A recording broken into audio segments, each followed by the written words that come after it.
Madeleine est ouvrière serriste dans la région nantaise.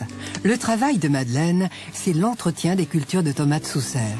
Saviez-vous d'ailleurs que la tomate est le légume le plus consommé en France après la pomme de terre? Oubliez le potager de votre grand-père.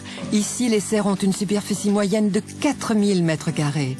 Chaque plant est cultivé hors sol sur une hauteur de 3 mètres. Objectif, entre 15 et 20 kilos de tomates par plant de mars à octobre. Il faut être patient, minutieux dans son travail, parce que, comme je vous dis, surtout là, avec une chaleur pareille, eh bien, ça pousse très très vite. Il faut aimer aussi le contact de la chaleur. Plus vous êtes haut, plus on a chaud. L'hiver, c'est agréable. L'été, on transpire quand même pas mal. Ça vous dérange pas? Non, moi j'aime, pour rien au monde, je descendrai en bas. Moi j'aime bien mon travail en haut. Pour les tomates, tout commence avec d'inattendues petites bestioles. Alors voici une boîte à bourdons. Ça nous sert pour la fécondation du bouquet.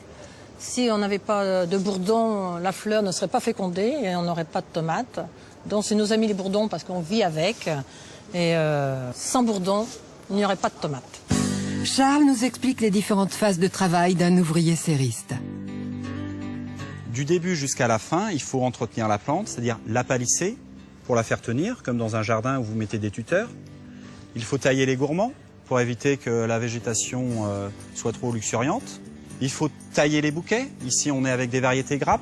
Donc si vous voulez avoir une grappe bien homogène, il faut le tailler. Et à la fin, on récolte et on présente bien dans le carton. Et pour s'assurer de la bonne maturation des fruits, Madeleine doit veiller à la bonne santé de la plante. Ce qu'on détecte sur les panneaux jaunes, c'est pour ça qu'on met des panneaux jaunes, tout ce qui est moucheron blanc, les petits moucherons bruns, c'est de l'aleraude et qui est nuisible pour la tomate. L'aleraude est un minuscule insecte, véritable fléau pour les tomates sous serre. Madeleine s'en débarrasse grâce à des insectes tueurs. C'est ce que l'on appelle la lutte biologique intégrée qui limite l'emploi des pesticides. Il faut être consciencieux, il faut un sens du naturel, du végétal. On travaille avec des plantes, c'est du vivant. C'est très important, il faut aimer travailler avec le vivant. Madeleine, c'est l'amour du travail bien fait. Nous avons 5 rangs chacune, d'un bord et de l'autre. Donc nous avons chacune une chapelle. Puis vous essayez d'avoir le plus de tomates possible. On aime mieux entendre dire « Oh ben cette chapelle est agréable à cueillir. Les tomates elles sont belles. » Et c'est plaisant. Dernière étape, avec la récolte. Tu veux venir cueillir avec moi? Tu vas prendre un chariot, hein, puis tu vas venir avec moi. On cherche à avoir une tomate qui a du goût. Donc une tomate, ne pas la cueillir trop mûre non plus, puisque après sur le marché elle arrive trop avancée, c'est pas mieux. Donc faut qu'elle soit homogène, un orangé qui est prêt à tourner au rouge, prêt à consommer. Moi la tomate, je peux en manger tous les jours, c'est un fruit que j'aime beaucoup. Vous avez un petit creux à 10 heures, bon ben vous lavez une tomate et vous la mangez. Elle est naturelle et c'est très bon. Et c'est très sain aussi.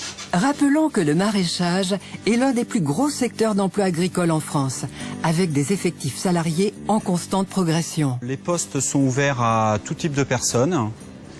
Je répète, vraiment ce qu'on recherche, c'est des gens motivés. Si la personne est motivée, elle a toute sa place dans notre entreprise.